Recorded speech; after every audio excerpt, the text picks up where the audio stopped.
Hello, welcome to competitive cracker. അപ്പോൾ നമ്മുടെ UGC net examining വളരെ വേഗത്തിലെത്തിയല്ലേ. അപ്പോൾ കഴിഞ്ഞ എക്സാം നമ്മൾ ഇപ്പോൾ എഴുതി കഴിഞ്ഞ പോലെയുള്ളൊരു ഫീലിംഗ് ആണ് അല്ലേ. പക്ഷേ എന്നാൽ അടുത്ത എക്സാം അടുത്ത് വന്നുകൊണ്ട് മറ്റൊരു പ്രയോജനം കൂടെ ഉണ്ട്. കാരണം നമ്മൾ ഓൾറെഡി കുറച്ച് കാര്യങ്ങളെല്ലാം ഒന്ന് പഠിച്ചു കഴിഞ്ഞതേ ഉള്ളൂ അല്ലേ. അപ്പോൾ ഇനി നമുക്ക് കുറച്ച് ദിവസങ്ങൾ കൃത്യമായിട്ട് പഠിക്കാനായിട്ട് നമ്മുടെ മുമ്പിലുണ്ട്.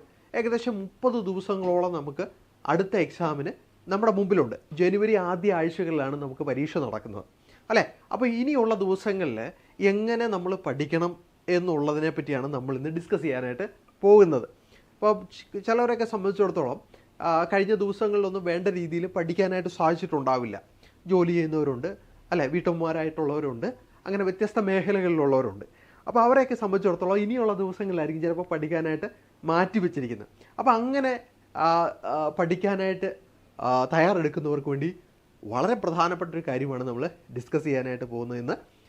അതായത് കഴിഞ്ഞ പരീക്ഷകളിൽ കഴിഞ്ഞ ഒരു 2-3 വർഷങ്ങളിൽ നമ്മളോട് നിരന്തരമായിട്ട് ചോദിച്ചു വന്ന വളരെയധികം ചോദ്യങ്ങൾ, അത് ഏത് ഭാഗത്തു നിന്നാണ്, ഏത് ടോപ്പിക്കിൽ നിന്നാണെന്നുള്ളതാണ് നമ്മൾ ഇന്ന് ഐഡൻറ്റിഫൈ ചെയ്യാനായിട്ട് പോകുന്നത്. അപ്പോൾ അത് കൃത്യമായിട്ട് നമ്മൾ പഠിച്ചിട്ടുണ്ടെങ്കിൽ നമുക്ക് ആ മാർക്കുകൾ ഒരു കാരണവശാലും നമുക്ക് നഷ്ടപ്പെടത്തില്ല. ഓക്കെ. അപ്പം പ്രത്യേകിച്ച് നമുക്ക് ഫസ്റ്റ് പേപ്പറിലെ ടോപ്പിക്കുകളാണ് പലപ്പോഴും നമ്മളെ കുഴപ്പിക്കുന്നത്. സബ്ജക്റ്റ് ഒരു പക്ഷേ നമ്മുടെ സബ്ജക്റ്റുകൾ കഴിഞ്ഞ എക്സാമിനൊക്കെ ആയിട്ട് നന്നായിട്ട് പഠിച്ച് നമ്മുടെ മനസ്സിലുണ്ട്. എന്നാൽ ഈ ജനറൽ പേപ്പർ നമ്മൾ പലപ്പോഴും അവസാനത്തേക്ക് വെക്കുന്നൊരു രീതിയുണ്ട്. പക്ഷേ അങ്ങനെ വെക്കാൻ പാടില്ല. ഇപ്പോൾ ഇനി അഥവാ നമ്മളത് പഠിച്ചിട്ടില്ല എങ്കിൽ തീർച്ചയായിട്ടും ഇത് നിങ്ങൾക്ക് ഒരുപാട് പ്രയോജനം ചെയ്യും. മാത്രമല്ല ഓൾറെഡി പഠിച്ചവർക്കും ഇത് ഉപകാരപ്പെടും. അങ്ങനെയുള്ളൊരു ടോപ്പിക്കാണ് നമ്മൾ ഇന്ന് ഡിസ്കസ് ചെയ്യാനായിട്ട് പോകുന്നത്. ഓക്കെ, നമ്മൾ നോക്കുന്നത് റിപ്പീറ്റിംഗ് ടോപ്പിക്സ്. UGC നെറ്റ് എക്സാമിന് കഴിഞ്ഞ വർഷങ്ങളിൽ നിരന്തരമായിട്ട് ചോദിച്ചിട്ടുള്ള ടോപ്പിക്കുകളെ പറ്റിയാണ് നമ്മൾ നോക്കാനായിട്ട് പോകുന്നത്. ഒരു കാരണവശാലും നിങ്ങൾ പരീക്ഷയ്ക്ക് പോകുന്നതിന് മുമ്പ് ഇത് മിസ് ചെയ്യരുത്. നിങ്ങൾ ഉറപ്പായിട്ടും ഇത് പഠിച്ചിട്ടേ പോകാവുള്ളൂ. കാരണം അത് നിങ്ങളുടെ മാർക്കിനെ ഒരുപാട് സ്വാധീനിക്കും. പ്രത്യേകിച്ചും JRF-നൊക്കെ വേണ്ടി പ്രിപ്പയർ ചെയ്യുന്നവരെ സംബന്ധിച്ചിടത്തോളം, JRF-ന് മാത്രമല്ല നെറ്റിനും പ്രിപ്പയർ ചെയ്യുന്നവരെ സംബന്ധിച്ചിടത്തോളം ഈ ടോപ്പിക്കുകൾ വളരെ ഇമ്പോർട്ടൻ്റ് ആണ്. നോക്കിയേ, ആദ്യം നമ്മൾ നോക്കാനായിട്ട് പോകുന്നത് ഇന്ത്യൻ ലോജിക്ക് അല്ലേ. ഇന്ത്യൻ ലോജിക്കിൽ നിന്ന് ഇപ്പോൾ നിരന്തരമായിട്ട് ചോദ്യങ്ങൾ വരുന്നുണ്ട്. അപ്പോൾ ഇന്ത്യൻ ലോജിക്കിൽ നിന്ന് വരുന്ന ചോദ്യങ്ങൾക്ക് നമുക്ക് കൃത്യമായിട്ട് എങ്ങനെ ആൻസർ ചെയ്യണം എന്നുള്ളത് നിങ്ങൾക്കറിയാം. കാര്യം എന്താണെന്ന് വെച്ച് കഴിഞ്ഞാൽ പരീക്ഷയിൽ അല്ലെങ്കിൽ കഴിഞ്ഞ പരീക്ഷകൾക്ക് ആവർത്തിച്ച് വന്ന ഒരു ഭാഗമാണ് ഇന്ത്യൻ ലോജിക്ക് എന്ന് പറയുന്ന ഒരു ഭാഗം. അപ്പോൾ ഇന്ത്യൻ ലോജിക്കിൽ പ്രധാനമായിട്ടും നമ്മളോട് നിരന്തരമായിട്ട് ചോദിക്കുന്നത് 6 പ്രമാണങ്ങൾ അല്ലെങ്കിൽ ന്യായ ഫിലോസഫി, അതിൻ്റെ പ്രത്യേകതകളൊക്കെയാണ് ചോദിക്കുന്നത്. എങ്ങനെയാണ് ന്യായ ഫിലോസഫി അത് നമ്മൾ ഉപയോഗിക്കുന്നത്, അതുമായിട്ട് ബന്ധപ്പെട്ടിട്ടുള്ള കാര്യങ്ങൾ നിരന്തരമായിട്ട് നമ്മളോട് ചോദിക്കുന്നുണ്ട്. അതുകൊണ്ട് ആ ടോപ്പിക്ക് നിങ്ങൾ ഒരു കാരണവശാലും എന്ത് ചെയ്യരുത്, മിസ് ചെയ്യരുത്. ഒരു ചോദ്യം അതിനകത്തുനിന്ന് ഉറപ്പായിട്ടും വന്നിരിക്കും. ഇനി അടുത്ത ടോപ്പിക്കാണ് ന്യൂ എഡ്യൂക്കേഷൻ പോളിസി. രണ്ടാമത് ചോദിക്കുന്ന ഏറ്റവും പ്രധാനപ്പെട്ട ഒരു ഭാഗമാണ് ന്യൂ എഡ്യൂക്കേഷൻ പോളിസി. 2020 വന്ന ന്യൂ എഡ്യൂക്കേഷൻ പോളിസിയുടെ പ്രത്യേകതകൾ. നമ്മളെ സംബന്ധിച്ച് നമ്മൾ വിദ്യാഭ്യാസ മേഖലയിൽ കഴിഞ്ഞ നാളുകളിൽ നമുക്ക് കാണാൻ സാധിക്കുന്ന ഒരു കാര്യം എന്ന് വെച്ച് കഴിഞ്ഞാൽ ന്യൂ എഡ്യൂക്കേഷൻ പോളിസിയുടെ അടിസ്ഥാനത്തിൽ നമ്മുടെ എല്ലാ സ്റ്റേറ്റുകളിലെയും വിദ്യാഭ്യാസ സമ്പ്രദായത്തിൽ കാതലായിട്ടുള്ള മാറ്റങ്ങൾ വരുന്നുണ്ട്. അതെന്തൊക്കെയാണ് എന്നുള്ളത് നമ്മളോട് ചോദിക്കാം. ഓക്കെ, പ്രത്യേകിച്ച് നമ്മുടെ ഡിഗ്രി തലത്തിൽ അല്ലെങ്കിൽ ബിരുദ തലത്തിൽ വന്ന മാറ്റങ്ങൾ, ടീച്ചർ എഡ്യൂക്കേഷൻ രംഗത്ത് വന്നിട്ടുള്ള മാറ്റങ്ങൾ, ഇതെല്ലാം നമ്മളോട് ചോദിക്കാനായിട്ടുള്ള സാധ്യത വളരെ കൂടുതലാണ്. അതുകൊണ്ട് ആ ടോപ്പിക്കുകൾ നിങ്ങൾ നിർബന്ധമായിട്ടും പഠിച്ചിട്ട് വേണം പോകാനായിട്ട്. ഓക്കെ, പിന്നെ ചോദിക്കുന്ന മറ്റൊരു ഭാഗമാണ് ഏൻഷ്യൻ്റ് യൂണിവേഴ്സിറ്റീസ്. ഇന്ത്യയിൽ ഉണ്ടായിരുന്ന പ്രധാനപ്പെട്ട യൂണിവേഴ്സിറ്റികൾ, ഏൻഷ്യൻ്റ് ഇന്ത്യയിൽ ഉണ്ടായിരുന്ന യൂണിവേഴ്സിറ്റികൾ. ഇപ്പം കഴിഞ്ഞ ഒരു പരീക്ഷയ്ക്ക് കണ്ടൊരു ചോദ്യമാണ് ഈ ഏൻഷ്യൻ്റ് യൂണിവേഴ്സിറ്റീസിൻ്റെ ക്രോണോളജി കൃത്യമായിട്ട് നമ്മളോട് എഴുതാനായിട്ട് പറഞ്ഞൊരു ചോദ്യം വന്നിട്ടുണ്ടായിരുന്നു. ഓക്കെ, അപ്പോൾ അത് നമുക്ക് മനസ്സിലാക്കേണ്ട ഒരു 7-8 യൂണിവേഴ്സിറ്റികൾ നമ്മൾ കൃത്യമായിട്ട് പഠിച്ചു കഴിഞ്ഞാൽ അതിൽ നിന്ന് വരുന്ന ചോദ്യങ്ങൾ ഒരു കാരണവശാലും നമുക്ക് നഷ്ടപ്പെടത്തില്ല അല്ലേ. തക്ഷശില തുടങ്ങി നളന്ദ, മറ്റ് പ്രധാനപ്പെട്ട യൂണിവേഴ്സിറ്റികൾ, ഇന്ത്യയിൽ ഉണ്ടായിരുന്ന യൂണിവേഴ്സിറ്റികൾ. ഇനിയിപ്പോൾ അടുത്തൊരു ചോദ്യം അതിൽ നിന്ന് വരാൻ സാധ്യതയുള്ളതെന്ന് വെച്ച് കഴിഞ്ഞാൽ ഇതിൻ്റെ ലൊക്കേഷൻ എവിടെയാണ് എന്ന് വേണമെങ്കിൽ ചോദിക്കാം. Okay, yes. അതുപോലെ തന്നെ മറ്റൊരു പ്രധാനപ്പെട്ട ഒരു മേഖല അതിൽ നിന്ന് വരാൻ സാധ്യതയുള്ളതെന്ന് വെച്ച് കഴിഞ്ഞാൽ the foreign travellers who visited this ancient universities. അങ്ങനെ ഒരു ചോദ്യം കൂടെ വേണമെങ്കിൽ വരാൻ സാധ്യത നമുക്കതിൽ നിന്ന് കാണുന്നുണ്ട്. ഓക്കെ, അടുത്തതെന്ന് വെച്ച് കഴിഞ്ഞാൽ എഡ്യൂക്കേഷണൽ കമ്മീഷൻസ് ആൻഡ് കമ്മിറ്റീസ് ആണ്. അപ്പം ഇതിനകത്ത് നമ്മൾ നോക്കേണ്ടുന്ന ഒരു കാര്യം എന്ന് വെച്ച് കഴിഞ്ഞാൽ ബ്രിട്ടീഷ് കാലഘട്ടത്തിൽ ഉണ്ടായിരുന്ന എഡ്യൂക്കേഷണൽ കമ്മീഷൻസ്, അതിൻ്റെ ക്രോണോളജി, ഏത് വർഷത്തിലാണ് അത് വന്നത്, ആരായിരുന്നു അതിൻ്റെ ഹെഡ്, എന്തായിരുന്നു ഇതിൻ്റെ ലക്ഷ്യം, ഇത്തരം കാര്യങ്ങൾ നമുക്ക് എഡ്യൂക്കേഷണൽ കമ്മീഷൻസ് അല്ലെങ്കിൽ ബ്രിട്ടീഷ് പീരീഡ് നമുക്ക് നോക്കാനായിട്ടുണ്ട്.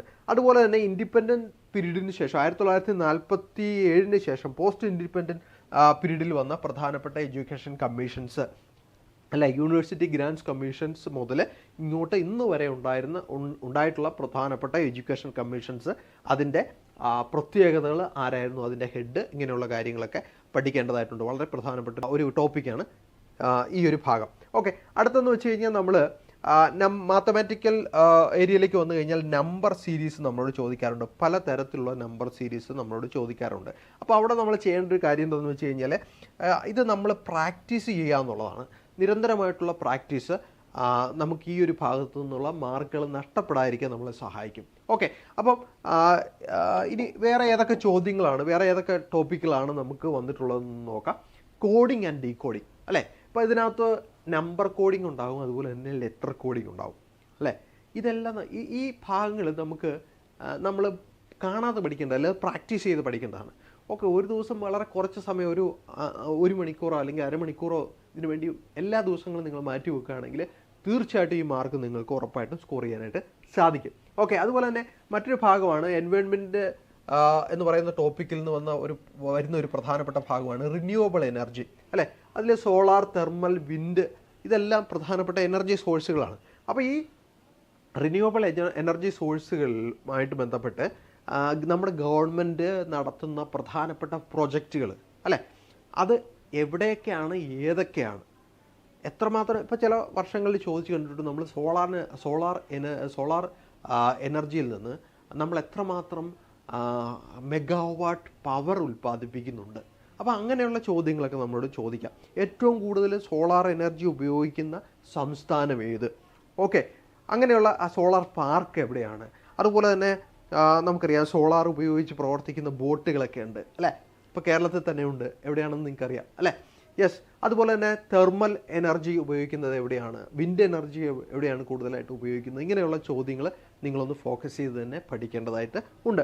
അടുത്ത ടോപ്പിക്കിലേക്ക് വരുവാണെങ്കിൽ കമ്പ്യൂട്ടറുമായിട്ട് ICT-യുമായിട്ട് ബന്ധപ്പെട്ട് വരികയാണെങ്കിൽ computer memory. Okay, UGC net exam എന്നൊക്കെ നടത്തിയിട്ടുണ്ടോ അന്നെല്ലാം വരുന്ന ഒരു ചോദ്യമാണ്, ഒരു ടോപ്പിക്കാണ് computer memory. Primary, secondary memory ഏതൊക്കെയാണ്, എങ്ങനെയൊക്കെയാണ് അതിൻ്റെ പ്രത്യേകതകൾ അല്ലേ. ഒരുപാട് പ്രത്യേകതകളുണ്ട്. മിനിമം ഒരു 10 പ്രത്യേകതകളെങ്കിലും നിങ്ങൾ ഇതുമായിട്ട് ബന്ധപ്പെട്ട് പഠിച്ചിരിക്കണം. ഉറപ്പായിട്ടും വരുന്നൊരു ചോദ്യമാണ്. ഓക്കെ, ICT കമ്മ്യൂണിക്കേഷനിൽ നിന്ന്. അടുത്തത് നമ്പർ കൺവേർഷനാണ്.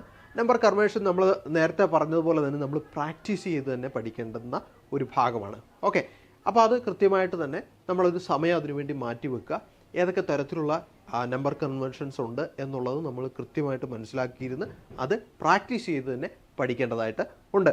അതുപോലെ മറ്റൊരു പ്രധാനപ്പെട്ട ഏരിയയാണ് ഹൈപ്പോത്തിസിസ് ടെസ്റ്റിങ്ങിന് ഉപയോഗിക്കുന്ന രീതികൾ അല്ലെങ്കിൽ മാർഗങ്ങൾ ഏതൊക്കെയാണ്, ഹൈപ്പോത്തിസിസിൻ്റെ തന്നെ പ്രത്യേകത എങ്ങനെയാണ്, ഹൈപ്പോത്തിസിസ് സെറ്റ് ചെയ്യേണ്ടത് എങ്ങനെയാണ് അല്ലേ, അത് ടെസ്റ്റ് ചെയ്യേണ്ടത് എങ്ങനെയാണ്, ഇതൊക്കെ നമ്മളോട് നിരന്തരമായിട്ട് ചോദിക്കുന്ന ഒരു ഭാഗമാണ് ജനറൽ പേപ്പറിൽ.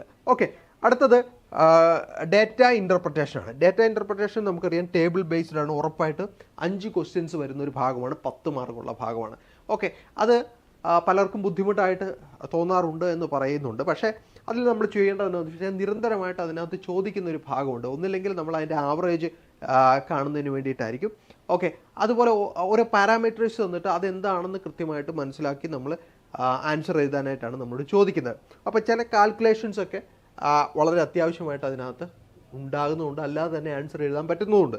ഓക്കെ, അപ്പോൾ അത് നമ്മൾ ചെയ്യേണ്ടത് എന്താണെന്ന് വെച്ച് കഴിഞ്ഞാൽ അത് പ്രാക്ടീസ് ചെയ്യുക എന്നുള്ളതാണ്. ഒരു ദിവസം നിങ്ങൾ ഒരു ടേബിളെങ്കിലും നിങ്ങളൊന്ന് പ്രാക്ടീസ് ചെയ്യണം ഉറപ്പായിട്ടും. ഓക്കെ, അപ്പോൾ അത് ബുദ്ധിമുട്ടാണ് എന്ന് പറഞ്ഞ് മാറ്റി വെക്കരുത്. നമുക്ക് അതിൽ നിന്ന് കിട്ടുന്ന മാർക്കുകളും വളരെ പ്രധാനപ്പെട്ടതാണ്. അപ്പോൾ അത് പ്രാക്ടീസ് ചെയ്ത് പഠിക്കുക എന്നുള്ളതാണ്. അപ്പോൾ നിങ്ങൾക്ക് അതിൽ ബുദ്ധിമുട്ടുണ്ടെങ്കിൽ തീർച്ചയായിട്ടും നമുക്ക് അതിൻ്റെ ക്ലാസ്സുകളൊക്കെ ഉണ്ട്. അപ്പം അത് കൃത്യമായിട്ട് തന്നെ അറ്റൻഡ് ചെയ്യാനായിട്ട് ശ്രമിക്കുക. ഓക്കെ, അതുപോലെ തന്നെ മാത്തമാറ്റിക്കൽ റീസണിങ്, അതിൽ തന്നെ നമുക്ക് നമ്മുടെ ചെറിയ ക്ലാസ്സുകളിൽ പഠിച്ചിട്ടുള്ള പെർസെൻറ്റേജ്, പ്രോഫിറ്റ്, ലോസ്, ഇൻട്രസ്റ്റ്, അതുപോലെ തന്നെ ഡിസ്കൗണ്ടിങ്, ആവറേജസ്, ഇതൊക്കെ നമ്മളോട് ചോദിക്കുന്നൊരു ഭാഗമാണ് കേട്ടോ. ഓക്കെ, അതുപോലെ തന്നെ time and distance. Time and distance നമുക്ക് PSC പരീക്ഷകൾക്ക് നിരന്തരമായിട്ട് ചോദിച്ചു വരുന്നൊരു ഭാഗമാണ്. നിങ്ങളത് ഒരുപാട് ചെയ്തിട്ടുണ്ടാകും. പക്ഷേ ഈയിടെയായിട്ട് നമുക്ക് ഇങ്ങനെ ഒരു ഭാഗം കൂടെ നമുക്ക് UGC നെറ്റ് എക്സാമിന് കാണാറുണ്ട്. അപ്പോൾ അത് നിങ്ങൾ ചെയ്ത് തന്നെ പഠിക്കേണ്ടുന്ന ഒരു ഭാഗമാണ് ടൈം ആൻഡ് ഡിസ്റ്റൻസ്. ഓക്കെ, അടുത്തത് നമുക്ക് കറണ്ടായിട്ടുള്ള ചില കാര്യങ്ങളും കൂടെ നിരന്തരം പരീക്ഷയ്ക്ക് ചോദിച്ചു വരുന്നുണ്ട്. അതിൽ തന്നെ നമുക്ക് ഓൺലൈൻ മെത്തേഡ്സ് ഓഫ് ടീച്ചിങ്, ഒരുപാട് ഓൺലൈൻ മെത്തേഡ്സ് ഓഫ് ടീച്ചിങ്സ് ഇപ്പം നമുക്ക് നിലവിലുണ്ട്. പ്രത്യേകിച്ചും കോവിഡിന് ശേഷം ഒരുപാട് ഓൺലൈൻ ഗവൺമെൻറ് സ്പോൺസേഡ് പ്ലാറ്റ്ഫോംസ് തന്നെ ഇപ്പം നമുക്ക് നിലവിൽ ഉണ്ട്. അപ്പോൾ അത് ഏതൊക്കെയാണ്? ഓക്കെ, ഇപ്പോൾ വ്യത്യസ്ത ലാംഗ്വേജിലുള്ള കുട്ടികൾക്ക് അല്ലെങ്കിൽ വ്യത്യസ്ത ഭാഷാ മേഖലകളിൽ നിന്ന് വരുന്ന കുട്ടികൾക്ക് പഠിക്കുവാനായിട്ട് ഉണ്ടാക്കിയിട്ടുള്ള പ്ലാറ്റ്ഫോം ഏതാണ്? ഓക്കെ, അതുപോലെ തന്നെ ഗവൺമെൻറ് ട്രൈബൽ ഏരിയാസിൽ വിദ്യാഭ്യാസം പ്രോത്സാഹിപ്പിക്കുന്നതിൻ്റെ ഭാഗമായിട്ട് ഉള്ള പോർട്ടൽ ഏതാണ്? ഇങ്ങനെയുള്ള ഒരുപാട് പോർട്ടൽസുകൾ നമ്മൾ ഗവൺമെൻറ് സ്പോൺസേഡ് ആയിട്ടുള്ളത് ഉണ്ട്. അത് ഏതൊക്കെയാണെന്നുള്ളത് കൃത്യമായിട്ട് തന്നെ നിങ്ങൾ മനസ്സിലാക്കി പഠിക്കേണ്ടതായിട്ടുണ്ട്. ഇതൊക്കെ നമുക്ക് കൃത്യമായിട്ടുള്ള മാർക്ക് കിട്ടുന്ന മേഖലകളാണ്. അതുകൊണ്ടാണ് അത് നമ്മൾ പറയുന്നത്. ഇനി അടുത്തത് എൻവയോൺമെൻറ്റിലേക്ക് വരുവാണെങ്കിൽ നിരന്തരം ചോദിക്കുന്ന ഒരു ഭാഗമാണ് മോൺട്രിയൽ പ്രോട്ടോക്കോൾ, അതുപോലെ തന്നെ റിയോ സബ്മിറ്റ്. ഓക്കെ, അപ്പോൾ ഈ പ്രോട്ടോക്കോളുകൾ ഇപ്പോൾ കാർട്ടജീന പ്രോട്ടോക്കോള്, അതുപോലെ തന്നെ റിയോ സബ്മിറ്റ് അല്ലെങ്കിൽ അതിനെ എർത്ത് സബ്മിറ്റ് എന്ന് വിളിക്കുന്നുണ്ട് അല്ലേ. കൂടാതെ നമുക്ക് COP28, COP29 ഇതൊക്കെ എവിടെയാണ് നടന്നത്, ഇതിൻ്റെ പ്രധാനപ്പെട്ട ലക്ഷ്യങ്ങൾ എന്തൊക്കെയാണ്, അതുപോലെ തന്നെ അജണ്ട 21 എന്താണ് അല്ലേ. ഇങ്ങനെ ഒരുപാട് കാര്യങ്ങൾ നിരന്തരമായിട്ട് ഒരേ ക്വസ്റ്റ്യൻ തന്നെ പല രീതിയിൽ ആവർത്തിക്കുന്നുണ്ട്. ഓക്കെ, അപ്പോൾ അതുകൊണ്ട് എൻവയോൺമെൻറ്റിൽ നമ്മൾ പറയുന്ന ഈ ഭാഗങ്ങളും നിങ്ങൾ കൃത്യമായിട്ട് തന്നെ മനസ്സിലാക്കി പഠിച്ച് തയ്യാറെടുക്കേണ്ടതായിട്ടുണ്ട്. ഓക്കെ, അപ്പോൾ അടുത്തൊരു ഭാഗത്തേക്ക് നമ്മൾ വരികയാണെങ്കിൽ നോക്കാം, കൺവെൻഷൻ ഓൺ ബയോഡൈവേഴ്സിറ്റി അല്ലേ.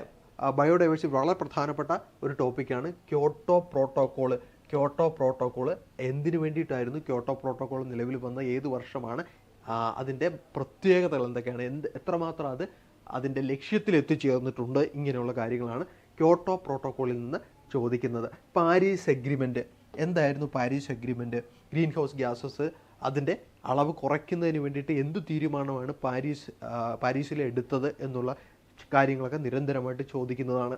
ഓക്കെ, അതുപോലെ തന്നെ ഇൻ്റർനാഷണൽ സോളാർ അലയൻസ്. ഓക്കെ, അത് എന്തിനു വേണ്ടിയിട്ടാണ് അല്ലേ? സോളാർ എനർജി യൂസ് ചെയ്യുന്നതുമായിട്ട് ബന്ധപ്പെട്ട് ഒരു അലയൻസ് ഏതൊക്കെ രാജ്യങ്ങളിൽ എവിടെ വെച്ചാണ് ഈ എഗ്രിമെൻറ്റ് സൈൻ ചെയ്തിട്ടുള്ളത്, നിലവിൽ അതിൻ്റെ പ്രോഗ്രസ് എന്താണ്, ഇങ്ങനെയുള്ള കാര്യമാണ് ഇവിടെ നിന്ന് ചോദിക്കുന്നത്. അതൊരു പ്രധാനപ്പെട്ട റിന്യൂവബിൾ എനർജി ആയതുകൊണ്ട് തന്നെ വീണ്ടും അതിൽ നിന്ന് ചോദ്യങ്ങൾ വരും.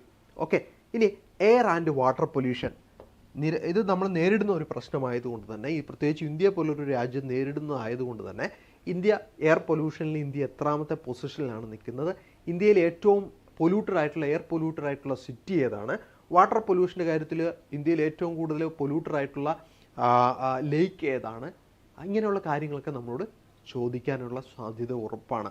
ഓക്കെ, അതുപോലെ തന്നെ മറ്റൊരാണ് മില്ലേനിയം ഡെവലപ്മെൻറ്റ് ഗോൾസ്.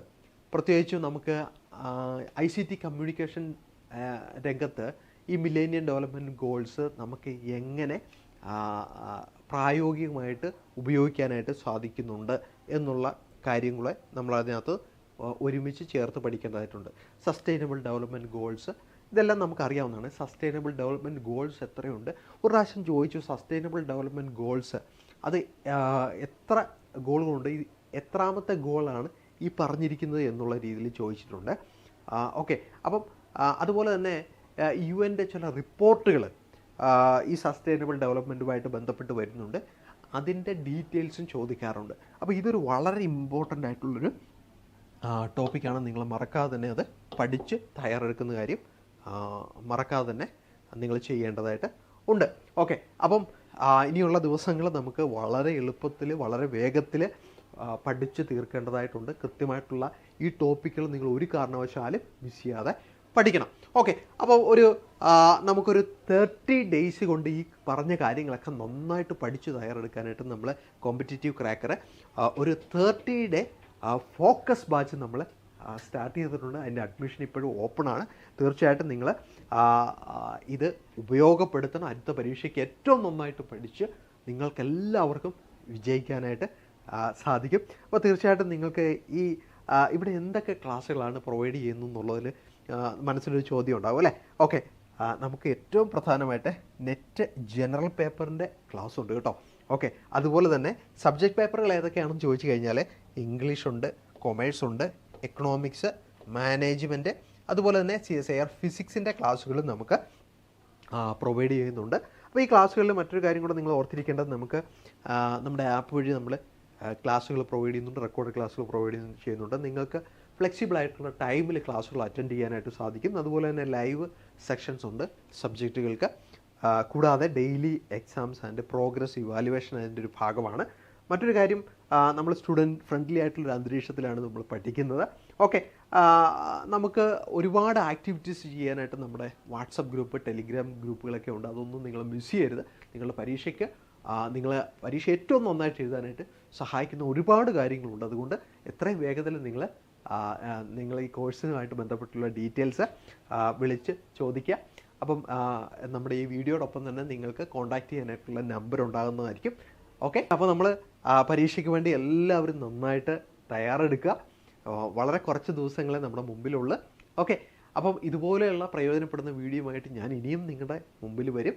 ഓക്കെ, നിങ്ങൾ ആദ്യമായിട്ടാണ് നമ്മുടെ ചാനൽ കാണുന്നതെങ്കിൽ നമ്മുടെ ചാനൽ സബ്സ്ക്രൈബ് ചെയ്യാനായിട്ട് മറക്കരുത്. കൂടാതെ ഈ വീഡിയോ നിങ്ങൾക്ക് പ്രയോജനപ്പെടുന്നുണ്ടെങ്കിൽ നിങ്ങളുടെ കൂട്ടുകാർക്ക് ഷെയർ ചെയ്ത് കൊടുക്കുക. അപ്പോൾ ഓക്കെ, താങ്ക് യു.